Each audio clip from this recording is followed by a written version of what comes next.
What's good, friends? Christopher here, and I wanted to talk a little bit about the book that I have coming out on October 29th, paperback and hardcover on October 31st, Deadbeat to Easy Street, Escaping the Time for Money Trap.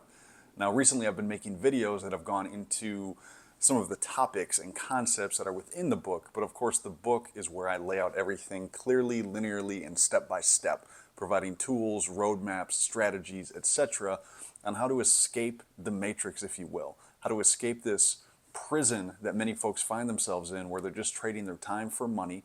They never have enough money. They can't do the things they want to do. They can't go to the places they want to go to. They can't spend time with the people they want to spend time with.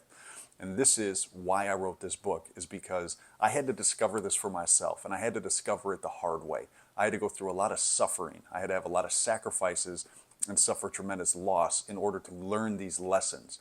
And I would like to share them with you without you having to suffer in the way that I did. So I'm going to read part of chapter 1. If this is something that you think is a book you'd like to check out, the Kindle version is only $3.33. Paperback's going to be $11.11. Hardcover is going to be $22.22. So, Deadbeat to Easy Street, Escaping the Time for Money Trap. Chapter 1, Waking Up in the Matrix. You wake up in the dark, alarm screaming, 5:47 a.m. You hit the snooze twice already, behind before the day even starts. The shower, the mirror, tired eyes staring back. Coffee in a travel mug, something you can eat in the car. Out the door by 6:30, joining that river of taillights snaking towards another day of building someone else's dream while yours collects dust. The 20-minute commute takes nearly an hour. You pull into the parking lot, walk through those doors into the fluorescent buzz of your cage, clock in, smile at people you don't really know, sit at the same desk, 17 new emails all saying the same thing. We need more from you. The day unfolds in pointless meetings where people say synergy with straight faces. Lunch is 15 minutes at your desk. By 2 p.m. you're running on fumes and spite, counting down the hours. Clock out at 7 p.m. Traffic again. Home. Too tired for anything meaningful. Dinner, screen time. Suddenly it's midnight and 5:47 is coming whether you're ready or not. Whether you're in an office, on a factory line, at home in your pajamas and staring at Zoom squares, the details vary, but the trap is the same. You lie in bed at night doing the math again, just in case you got it wrong the previous 50 nights. Rent, car payment, insurance, utilities, groceries, credit cards, student loans. Nope. Still only a couple hundred left over and the car needs new tires. You fall asleep thinking about money, wake up thinking about money, spend your entire day working for money, but there's never enough. No matter what, there's never enough. Welcome to the Matrix. Not the movie, the system we're born into. What we're told is reality. Taught that following the rules, get a good education, find a good job, make good money, buy good things, gives you a good life. Trade your time for money. And the more time you trade away, the better your life will be. That matrix, the real one. Except your time is the one thing you can never get back. You can always make more money, but you cannot make more time. Once it's gone, it's gone. When you trade 40, 50, 60 hours a week for a paycheck, you're not trading labor, you're trading your life. Your actual, irreplaceable, one shot at this thing life. And what do you get in return? Just enough to pay your bills and come back tomorrow to do it again. The system is brilliantly designed. It keeps you right on the edge. Not so broke you quit, but not so comfortable you can leave. Just enough hope, a small raise, a bonus to keep you going, and just enough fear to keep you obedient. More than enough fear of financial insecurity to keep you obedient, but not enough hope to make it feel worthwhile. Not by a long shot. You're a hamster on a wheel, and the wheel is spinning faster every year. I know this trap intimately because I've lived it from the bottom, from the absolute lowest point you can imagine. It's 2014. I'm sitting in an 8x10 cell, cinder block walls painted that shade of beige only used in government buildings and nightmares. I've been drinking and using for years, self-medicating away the noise in my head. I'd lost jobs, burned bridges, alienated everyone who ever cared about me. I was done with the hamster wheel and I jumped off. But instead of the afterlife, I landed in intensive care, then a psych ward, and finally a jail cell facing 15 to 20 years in prison. Just 28, I had nothing.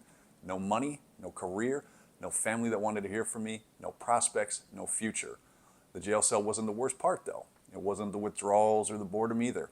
It was the clarity. In that cell, there was nothing to distract me and no booze to silence the noise. I had to face the truth. I'd been trading my time and my life for something even more worthless than a paycheck. Temporary relief from my own thoughts. That moment, something shifted. not dramatically, just a thought, barely a whisper. There's more than this. There is more. And then the truth hit me like a freight train. My whole life, I'd been living in a matrix, a prison I'd built with the stories I told myself about myself. I'm powerless. I'm a victim. I'm stuck. Death is the only escape. Brick by brick, lie upon lie. The world hadn't locked me up and thrown me away. I did it to myself. In that moment, my wake-up call came. I wasn't stuck. I was making choices, and my choices were killing me. When I got out, I made different choices. Got clean, stayed clean, found work, made a lot of money, success. Then relapse, self-medicating away the discomfort of being stuck on another hamster wheel. Still a slave to someone else's dreams. 8 years, round and round, another jail cell. No more escaping with booze. Round and round, the descent into hell. Round and round.